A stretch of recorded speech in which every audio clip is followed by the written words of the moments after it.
नमस्ते, गिरीश एकेडमी में आप सभी का स्वागत है। और आज का हमारा टॉपिक है रेफरेंट चार्जिंग बाय सबकुल मेथड। तो सबकुल मेथड से रेफरेंट को चार्ज कैसे करते हैं यहाँ पे हम सीखेंगे। जिस मशीन में थर्मोस्टेटिक एक्सपांशन वॉल होता है या कोई भी एक्सपांशन वॉल होता है, वहाँ पे रेफरेंट को सबकुल मेथड से चार्ज किया जाता है।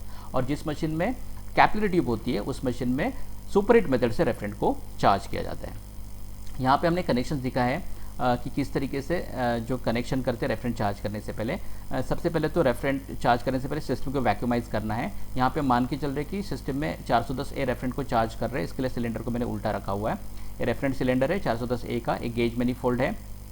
इस सिस्टम में जो प्रेशर गेज है उसको हम लोग ने हाई साइड में यानी लिक्विड लाइन में कनेक्ट किया है। जो कंपाउंड गेज है उसको हम लोग ने लो साइड में यानी सक्शन लाइन में कनेक्ट किया है। और जो बीच की पीली लाइन है उसको सिलेंडर के साथ में कनेक्ट किया है। अब हम देखेंगे इसकी सबकूलिंग कैसे फाइंड आउट करते हैं। उससे पहले ना मशीन के ऊपर टारगेट सबकूलिंग मेंशन होती है, मतलब कंडेंसिंग यूनिट जो होता है उसके ऊपर टारगेट सबकूलिंग होती है। जो 8 भी हो सकती है, 10 भी हो सकती है, 12 भी हो सकती है। अलग अलग मैन्युफैक्चरर अलग अलग सबकूलिंग की वैल्यू जो है मेंशन करते हैं डेटा प्लेट के ऊपर। यहाँ पे हम मान के चलते हैं कि 10 डिग्री फ़ारेनहाइट सबकूलिंग होनी चाहिए।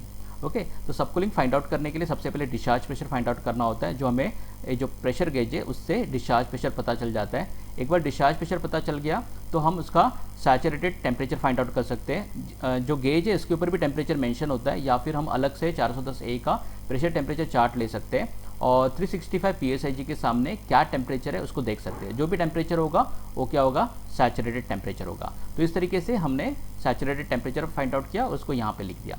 देन सबकूलिंग फाइंड आउट करने के लिए हमें एक्चुअल लिक्विड लाइन का टेम्परेचर जो है उसका पता होना ज़रूरी है। उसके लिए थर्मामीटर लगाना होता है लिक्विड लाइन के ऊपर। थर्मामीटर के बल्ब को या सेंसर को अच्छी तरीके से इंसुलेशन से कवर करना होता है ताकि हवा का टेम्परेचर वो सेंस ना करे, सिर्फ लिक्विड लाइन का टेम्परेचर सेंस करे। फिर यहाँ पे वो जो टेम्परेचर है उसको लिखना होता है। अभी सैचुरेटेड टेम्परेचर मिल गया प्रेशर टेम्परेचर चार्ट से, वो 110 डिग्री फ़ारेनहाइट है। लिक्विड लाइन टेम्परेचर मिल गया, वो है 100 डिग्री फ़ारेनहाइट। 110 में से 100 गए तो 10 डिग्री फ़ारेनहाइट सबकूलिंग आ गई। जो डेटा प्लेट पे ऊपर लिखा है वो भी 10 डिग्री फ़ारेनहाइट है और जो वैल्यू हमें यहाँ पे मिली है वो भी 10 डिग्री फ़ारेनहाइट है। इसका मतलब गैस चार्जिंग सही है।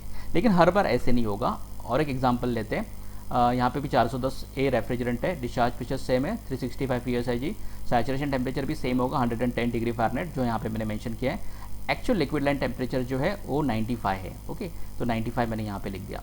तो सबकूलिंग कैसे कैलकुलेट करते हैं, saturated temperature minus liquid line temperature, minus करने के बाद में क्या वैल्यू आई, 15 डिग्री फ़ारेनहाइट। ओके, अब यहाँ पे सबकूलिंग वैल्यू ज़्यादा हो गई। हमें मशीन के ऊपर मेंशन किया है 10 डिग्री फ़ारेनहाइट और हमें मिलती है 15 डिग्री फ़ारेनहाइट, मतलब यहाँ पे सबकूलिंग ज़्यादा हो रही है। जब भी सबकूलिंग ज़्यादा होती है जो टारगेट है उससे, तो समझ जाओ कि रेफरेंट ज़्यादा चार्ज हो गया। उस केस में रेफरेंट को रिकवर करना होता है। और एक एग्जांपल देखेंगे। यहाँ पे भी डिस्चार्ज प्रेशर 365 है, सेम है। सैचुरेशन टेम्परेचर भी सेम होगा 110। एक्चुअल लिक्विड लाइन टेम्परेचर जो है 105 है, जिसको मैंने यहाँ पे मेंशन कर दिया। तो saturated temperature minus actual liquid line temperature, तो सबकूलिंग की वैल्यू आती है 5। टारगेट कितना होना चाहिए, 10। तो 5 की वैल्यू आती है, मतलब यहाँ पे क्या हो गया, सबकूलिंग कम हो रही है। जब भी सबकूलिंग की वैल्यू कम मिलती है तो रेफरेंट जो है सिस्टम में कम चार्ज है, तो हमें रेफरेंट को ऐड करने की ज़रूरत है। तो हम थोड़ा सा रेफरेंट ऐड कर देंगे तो सबकूलिंग की वैल्यू 5 से बढ़ के 10 हो जाएगी।